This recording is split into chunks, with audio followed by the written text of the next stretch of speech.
Hello super Indians, मेरा नाम है प्रशांत और आओ बात करते हैं आदि पुरुष मूवी के ऊपर। और हाँ, ये एक डिटेल्ड रिव्यू होने वाला है, तो मैं पहले से स्पॉइलर वार्निंग दे देना चाहूँगा उनके लिए जिन्होंने मूवी अभी तक नहीं देखी है। तो आप पहले मूवी को देख ले। और हाँ, इस वीडियो के बाद आपको आदि पुरुष मूवी से रिलेटेड हर एक जानकारी मिल जाएगी। So stay tuned with this video. और अगर आपको मेरी एनर्जी कम लग रही हो तो मैं माफ़ी चाहूँगा, क्योंकि ऑफ कोर्स ये वीडियो मैं 3:30 बजे रात रिकॉर्ड कर रहा हूँ। अभी 2 घंटे का पॉडकास्ट भी मैं रिकॉर्ड किया है, तो हो सकता है मेरी एनर्जी थोड़ी सी आपको कम फील हो। बट हाँ, इस वीडियो को तो मैं इंटरेस्टिंग बना ही दूंगा, और जो भी इंफॉर्मेशन के आप वेट कर रहे हैं वो सब मैंने इस वीडियो में डाला है। तो अगर मैं 1 सेंटेंस रिव्यू दूं इस मूवी को लेके, आदि पुरुष को लेके, तो मैं उसे कहूंगा कि ये मूवी बिल्कुल अनबियरेबल है भाई, बिल्कुल अनबियरेबल है। एंड मैं इसे रेट करना चाहूंगा 0 out of 10, literally 0 out of 10। तो बाकी सब एस्पेक्ट पे तो हम बात करेंगे। सबसे पहले हम इस मूवी के टेक्निकल एस्पेक्ट्स पे बात कर लेते हैं। ये मूवी कुछ भी है, ये रामायण तो नहीं है, ये रामायण तो बिल्कुल नहीं दिखा रही। मूवी की वीएफएक्स सच में बहुत गंदी है। एंड ये खराब वीएफएक्स आपको थ्रू आउट दी मूवी दिखेगा। ऐसा नहीं कि कुछ गिने चुने सीक्वेंस है, ना, पूरी मूवी का वीएफएक्स गंदा है। एंड वो खराब वीएफएक्स कुछ सीक्वेंसेस में और भी खराब लगने लगता है, स्पेशली वाली और सुग्रीव की फाइट। मतलब क्या था भाई वो। वहीं कॉस्ट्यूम की बात करूं, then throughout the movie Ravan ने टी शर्ट पहन रखा था। ऐसा लग रहा था कि टी शर्ट पर उसने एक केप बांध ली हो, जो हम बचपन में करते थे। मॉडर्न हेयर स्टाइल वाले विभीषण हैं। वहीं प्रोडक्शन डिजाइन पर पैसे वैसे तो बिल्कुल नहीं खर्च होंगे, कॉज मोस्टली सीन्स तो सीजीआई थे। तो मैं जानना चाहूंगा कि इस मूवी में इतना बड़ा बजट गया कहाँ। ये मूवी कहीं से भी अपने बजट को जस्टिफाई करती नहीं दिखती। वहीं कोई मेजर इंप्रेसिव फाइट सीक्वेंस इस मूवी में है ही नहीं, जहां लगे कि अब कुछ इंटेंसिटी बढ़ी हो मूवी की। वहीं पुअर डायलॉग्स, बाप रे, इस मूवी के डायलॉग इतने क्रिंज और निम्न भाषा का चयन करके लिखा गया है कि क्या ही कहूँ। उस पर तो कुछ बोल के फायदा भी नहीं है। वहीं इस मूवी की सबसे बड़ी वीकनेस है inconsistency with source material. As I said earlier कि ये मूवी कुछ भी है, ये रामायण तो कतई नहीं है, बिल्कुल नहीं है भैया। तो आओ अब चलो डिटेल में पॉइंट बाय पॉइंट हम अपने फैक्ट्स पे उतरते हैं। फर्स्ट पॉइंट, पूरे के पूरे बाल कांड और अयोध्या कांड को ही मूवी से उड़ा दिया गया। मूवी शुरू ही होती है आरण्य कांड से, जहां एक बेफिजूल का दानवों का सीक्वेंस डाल दिया गया, बस श्री राम को इंट्रोड्यूस करने के लिए। मूवी में शूर्पणखा राम जी को नदी किनारे मिलती है, बट ओरिजिनली गोदावरी नदी में स्नान करने के बाद दोनों भाई जब अपने आश्रम के आगे दैनिक पूजा पाठ कर चुके होते हैं, तब शूर्पणखा वहां पहुंचती है। और हाँ, लक्ष्मण जी ने शूर्पणखा का नाक और कान दोनों काटे थे, याद रखना, नाक और कान दोनों। मूवी में शूर्पणखा सीधे रावण के पास पहुंच जाती है, बट असल गाथा में शूर्पणखा सबसे पहले अपने भाई खर के पास गई थी। खर फिर 14 राक्षसों को भेजा था, जिसे राम जी मार देते हैं। फिर खर 14,000 राक्षसों की सेना लेकर पहुंचता है दूषण और त्रिशिरा के साथ, और फिर राम जी उन 14,000 दानवों और खर, दूषण और त्रिशिरा सभी का वध कर देते हैं। ये पूरा प्रसंग इस मूवी से बाहर है। वहीं आगे ये दिखाया गया कि शूर्पणखा रावण से अकेले में मिली, बट एक्चुअली शूर्पणखा रावण की सभा में पहुंची थी। और श्री वाल्मीकि रामायण में वहां पे रावण के अपीयरेंस का भी मेंशनिंग है कि रावण के 10 सिर और 20 भुजाएं थी, और रावण स्वर्ण और रत्नों और मणियों से जड़े हुए आभूषण पहने रहता था। अब आप लुक को कंपेयर कर लीजिए कि ओरिजिनल सोर्स मटेरियल में क्या है और आपको कैसा रावण देखने को मिला है। फिर आता है हनुमान जी के समुद्र लांघने का सीन। मूवी में हनुमान जी समुद्र लांघ कर सीधे अशोक वाटिका पहुंच गए। आई मीन सीरियसली, मैनाक पर्वत का समुद्र से बाहर आना, सुरसा का हनुमान जी के मार्ग को रोकना, हनुमान जी का लंका में सीता जी को ढूंढना, फिर उनका विभीषण से मिलना, जहां विभीषण उन्हें बताता है कि सीता जी अशोक वाटिका में है, ये सब मूवी में नहीं है।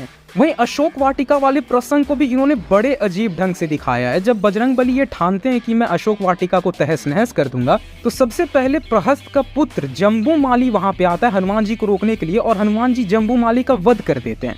अब उसके बाद होता यह है कि रावण के मंत्रियों के 7 बेटे, ठीक है, टोटल 7 बेटे अपनी 7 सेनाएं लेकर अशोक वाटिका पहुंचते हैं, और हनुमान जी बारी बारी से उन सभी सेनाओं का भी अंत कर देते हैं और उन 7 पुत्रों का भी वध कर देते हैं। उसके बाद रावण के 5 सेनापति, 1-2 नहीं बल्कि 5, जो कि थे विरूपाक्ष, यूपाक्ष, दुर्धर, प्रहस और भास्कर्ण, ये आते हैं वहां पे हनुमान जी को रोकने के लिए और हनुमान जी उन पांचों का भी वध कर देते हैं। उसके बाद खुद आता है रावण का बेटा अक्षय कुमार और हनुमान जी उसका भी वध कर देते हैं।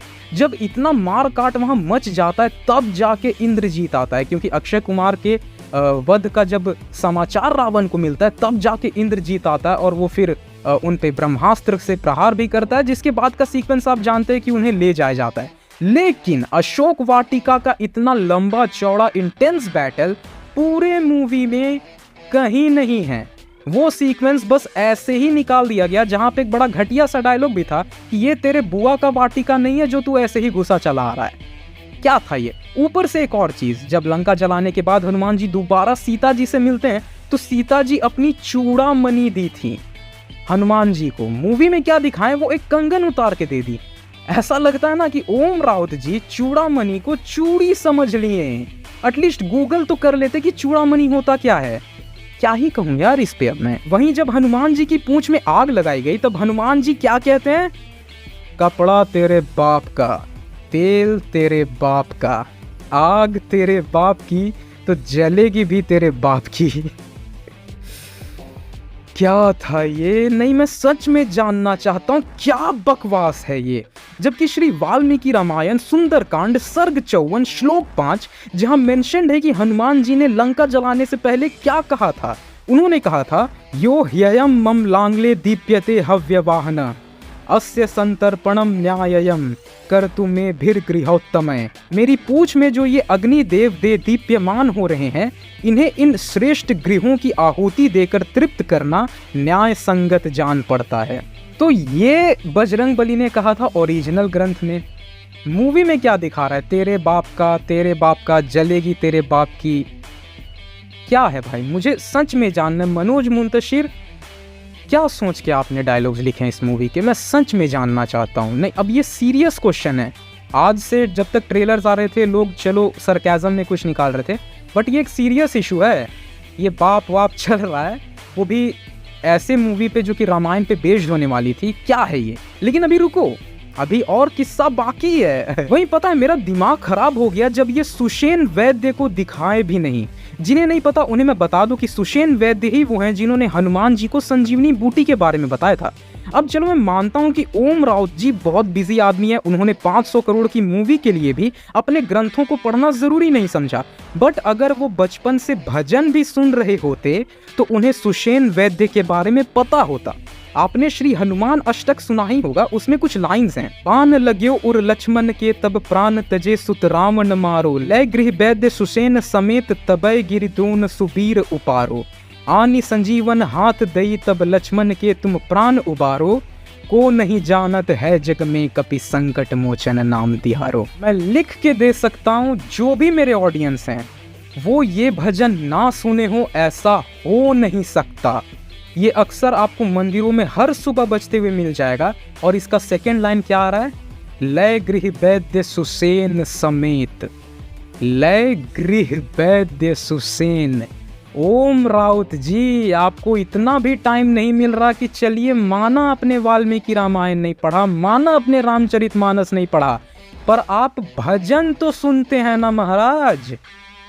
वहां तक मेंशन है सुषेण वैद्य जी के बारे में। और इन्होंने मूवी में क्या दिखाया कि विभीषण की वाइफ जो है वो हनुमान जी को बता रही है संजीवनी बूटी के बारे में। क्या मैं कहूं। और ये तो फिर भी बहुत दूर का बात है। आपने कभी भी सुंदरकांड भी नहीं सुना। आपने ये तक नहीं सुना कि जस जस सुरसा बदन बढ़ावा तासु दून कपि रूप दिखावा, 16 जोजन मुक्त ही ठयहु तुरत पवन सुत 32 भयहु। उसके बाद उसका एक और प्रसंग आता है कि सत जोजन ते ही आनन कीना अति लघु रूप पवन सुत लीना। नॉर्मली ये बजा करते हैं, ये प्रसंग भी वो नहीं डालें। बट हाँ, कुछ चीजें हैं जो अभी और मिसिंग है इस मूवी में। इंद्रजीत और कुंभकर्ण को तो लिटरली मजाक में निकाल दिया। लक्ष्मण जी को पूरी तरह साइडलाइन कर दिया गया इस मूवी में, पूरी तरह और बुरी तरह साइडलाइन किया गया है। और 3 ऐसे प्रसंग हैं, ठीक है, जो मेरे ऑडियंस में से कुछ लोग कह रहे थे ना कि वाल्मीकि रामायण में श्री राम जी को ज्यादा मनुष्य की तरह दिखाया गया और श्री रामचरितमानस में उन्हें ज्यादा एक भगवान की तरह दिखाया गया है। 3 ऐसे प्रसंग हैं जिसमें से 2 ऐसे प्रसंग हैं जो कि मूवी में होने ही चाहिए थे। सबसे पहला प्रसंग है कि जब समुद्र देव उन्हें रास्ता नहीं दे रहे थे तब पहला बार देखा गया था कि श्री राम जी क्रोधित हुए हों, जहाँ पे वो अपना ईश्वरत्व त्याग के अपने मनुष्य के गुणों में उतर आए थे और वो लिटरली क्रोधित हुए थे। मूवी में ये प्रसंग रखा गया बट उसके पूरे एसेंस को मार दिया गया। और दूसरा ऐसा प्रसंग आया था जब लक्ष्मण जी मूर्छित हो गए थे और भगवान राम रोना स्टार्ट कर देते हैं। वो एक ऐसा प्रसंग था जहाँ पे खुद जगत का पालनहार करने वाला जगत का रचयिता एक इंसान की तरह रोना शुरू कर देता है कि मैं अपनी माताओं को अब क्या जवाब दूंगा। एक बड़े भाई होने के नाते मैं अपने सहोदर छोटे भाई को बचा भी ना सका। वो जो करुणामय दृश्य था वो एक प्रभु की ऐसी लीला थी जो कि दिखाते बनता, पर मूवी में ऐसा कोई प्रसंग वो एसेंस नहीं रखा गया, पूरी तरह मार दिया गया। और सबसे बड़ा फ्लेक्सिंग का सीन अंगद का रावण के सभा में अपने पैर को गाड़ देना और ये कहना कि अगर तुम्हारी सभा में बैठे किसी में इतना पराक्रम है कि वो मेरे इस पैर को भी यहाँ से हिला के दिखा दे तो मैं मान जाऊंगा। इतना बड़ा फ्लेक्सिंग का सीन इस मूवी में है ही नहीं। ये मूवी क्या बनी है मैं बिल्कुल नहीं जानता, बट मैं इतना तो साफ साफ जान रहा हूँ कि ये रामायण बिल्कुल नहीं है। ये बिल्कुल एक बस कैश ग्रैब का ये मौका है यार, इससे ज़्यादा मैं कुछ नहीं मानता। ये मूवी मैं लिटरली झेला हूँ, बीच में मैं सो भी गया था।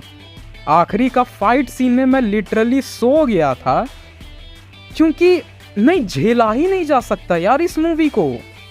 ठीक है, अब मैं बस आप लोग से आपका रिव्यू जानना चाहूँगा कि आपको ये मूवी कैसी लगी। मैंने बस अपना ऑनेस्ट ओपिनियन दिया है एंड मुझे फ़र्क नहीं पड़ता कि किससे किसको क्या मतलब है। ठीक है, ये तो रामायण बिल्कुल नहीं है, ये बिल्कुल नहीं है।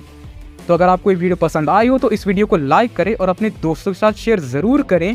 साथ ही ऐसे ही सुपर ऑसम और डिटेल्ड कंटेंट के लिए जो कि रियल क्वालिटी और नर्डीनेस को दिखाती है, हमारे चैनल सुपर इंडिया को सब्सक्राइब कर दें। और हाँ, हमारे पॉडकास्ट चैनल दी पॉप कॉप शो को भी ज़रूर सब्सक्राइब करें। वहाँ पे भी हमारा एक पॉडकास्ट आने वाला है आदि पुरुष और फ्लैश दोनों के ऊपर, तो वो भी ज़रूर चेकआउट करिएगा इसी संडे को। और मैं एक और चीज़ मेंशन करना चाहूँगा कि अगर जिन्हें इसी तरह के क्वालिटी और नर्डी डिस्कशंस करने हैं तो हमारे टेलीग्राम ग्रुप को ज्वाइन कर सकते हैं, लिंक्स हम डिस्क्रिप्शन में दे देंगे। और आपको ये वीडियो कैसी लगी वो भी कमेंट्स में बताना। तब तक के लिए पीस।